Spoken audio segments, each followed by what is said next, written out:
Hey everybody out there, this is Seto, and today for you guys I'm going to be profiling for you my Quantum Monarch deck. This is a deck that I've been playing for about a month and a half almost now, I guess you could say, and it's been a very fun deck to play. I don't know what's going to happen with the deck come the ban list. Currently the ban list is not out yet, but I did want to profile this deck. This is one of the decks I've been playing the most out of, along with BA and Cosmos as of lately for this format. But I don't like profiling the decks I'm playing a lot until towards the end of the format sometimes, because then all my friends get to see what I'm playing and all my little texts and everything like that. Where, you know, a deck that I'm just playing for funsies, you know, I don't mind showing that deck off to you guys, but this is like one of my main decks I'm playing a lot of right now, so that's why I'm relating towards the latter part of the format to do it, because I don't want everybody to see what I'm playing. Give away all my secrets. But yes, I don't care how long, you know, this deck has been very fun to play though. But first I run 3 Monarch Ether, or Aether I guess you could say, and then we run 3 Erebus. These are kind of like the best new age Monarchs, I guess you could say. They're very, very good, for sure. Granted, I know Monarchs are not like the old Monarchs where you had Frognarchs, then you had, you know, Perfect Circle Monarchs, then you had Formula Monarchs. There's been a whole slew of different Monarchs builds throughout the year. You had the old school stuff with Spy and things of that nature with Gravekeeper Spy. So I've played many different variations, but this is very fun to play it in 2016 still, no matter what people think. But it's a very good deck. You got your 3 Ether, your 3 Erebus for 6 of your tribute fodders.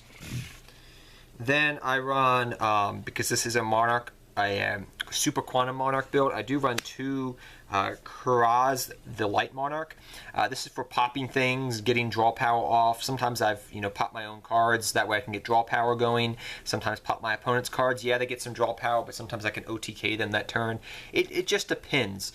And I know a lot of people like running this as a 3 of in this build of the deck, but I preferably like just 2 Kuraz, the Light Monarch, in my build. Next, I run 1 for one of my last tribute fodders. I run 1 Majesty's Fiend. Sometimes I make this a 2 of I keep 1 in the side deck so I can side 1 in game 2.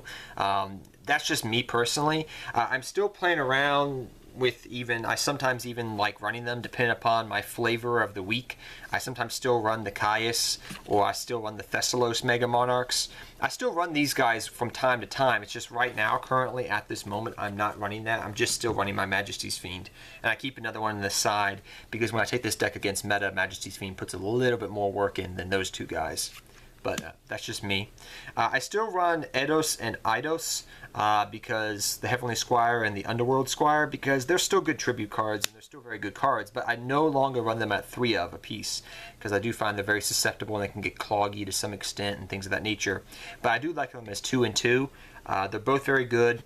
It's another engine for the tribute fodder, and it's very good. You get it off, great. You have 1 for 1 I have in the deck, so you can just go 1 for 1 this, then bring this out, and then you have tribute fodder already set up. It's really good. But I like 2 Heavenly Squire and 2 Underworld Squire still in the deck. That's just my build. I know other people don't even like running those cards now. They just like running the Super Quantums, but I still find that it's very consistent still. Then for the Super Quantum engine, I run the 2 red layer and the 1 blue layer. Blue layer, if you know this engine by now, you just activate. Blue layer can send things back. You can search out this. You can keep reusing your e-tellies because this can send itself back to the deck, etc., etc., etc. So it's pretty straightforward in this build, but 2 red layer and the 1 blue layer.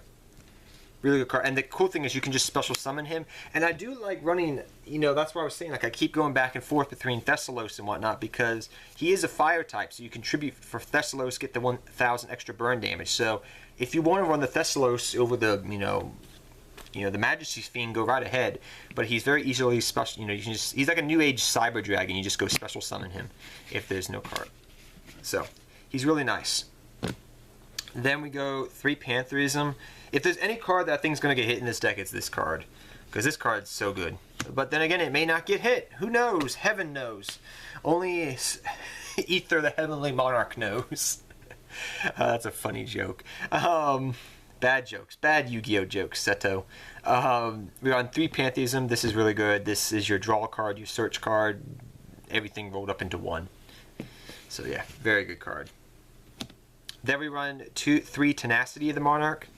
Another search card for the deck, which is really good. This card, I really like this card ever since it came out in Monarchs. I was actually playing it back for a while in some Frognark builds, but this card's really good, hands down. Reveal, Majesty's Fiend, one of the, or the big ones, like Ether or Ethos, and get a search. It's amazing. Then we run 3 Monarch Storm 4th in the deck. Really great card in the deck. I have thought about cutting this down to 2 of in the deck because sometimes it has gotten cloggy, but at the end of the day I still like it as a 3 of in the deck. It's non-targeting, so that's one of the reasons I really love it. It's a very good card, it's a very strong card, but I may cut it down to 2, but I'm still debating about that as I test the deck because I just revamped it after going to locals, I think it was, like last weekend, so I'm still testing it out for what's left of the format. Next I run the 3 Domain of the True Monarch. This card's amazing. It sets up smaller tribute fodder, so you don't have to pay, like, you can just, for the big guys, when I was playing the Mega Monarchs originally in the deck, you didn't have to tribute 2, you could just tribute 1, which was kind of nice. And then it locks your opponents out that use extra decks like Pendulums or Exceed-based decks. It's a really good card overall, I find. Then I run the 3 E-Telly. Yeah, a lot of things are up for maybe getting hit or limited in this deck, but whatever. The 3 E-Telly is really good in the deck, I find. Very strong. You get to search out your blue layer, so you can go off with combo plays. So you go E-Telly, bring out... Where is the blue layer? So you can bring out your blue layer, then blue layer gets a search. Search out your red layer, then you combo, then you tribute for the red layer, the blue layer for the red layer, get a search if you have return out. So, yep. Very strong, powerful plays.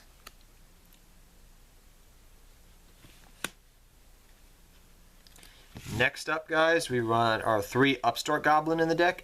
This is just for consistency. I don't usually like running Upstart in decks, but this deck can brick still, but not as much, and it has much more tribute fodder, I find.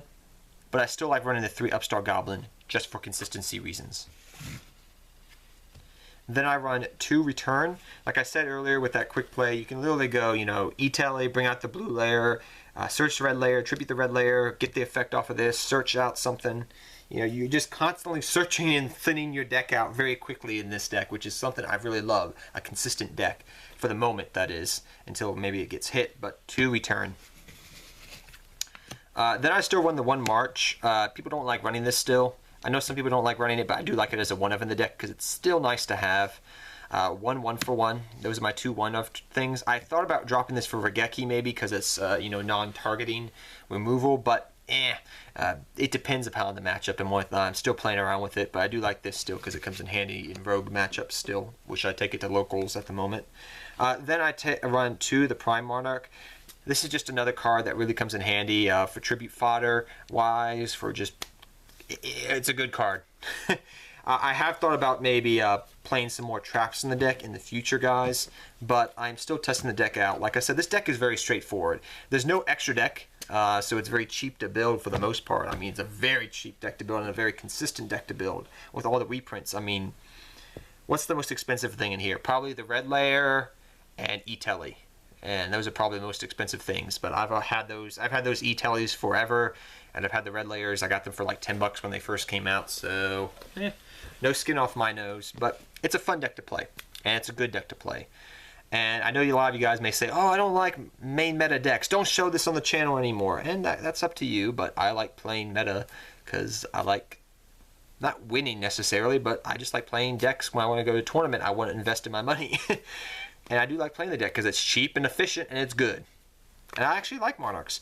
So until next time, guys, take care. Have fun dueling. Good luck dueling. Hope you enjoyed this very quick deck profile. I know it's under 10 minutes. Go figure. I've never done a deck profile under 10 minutes. Ever. And I actually explain it. But it's very straightforward, and you should probably know what the deck does if you're playing in the meta right now.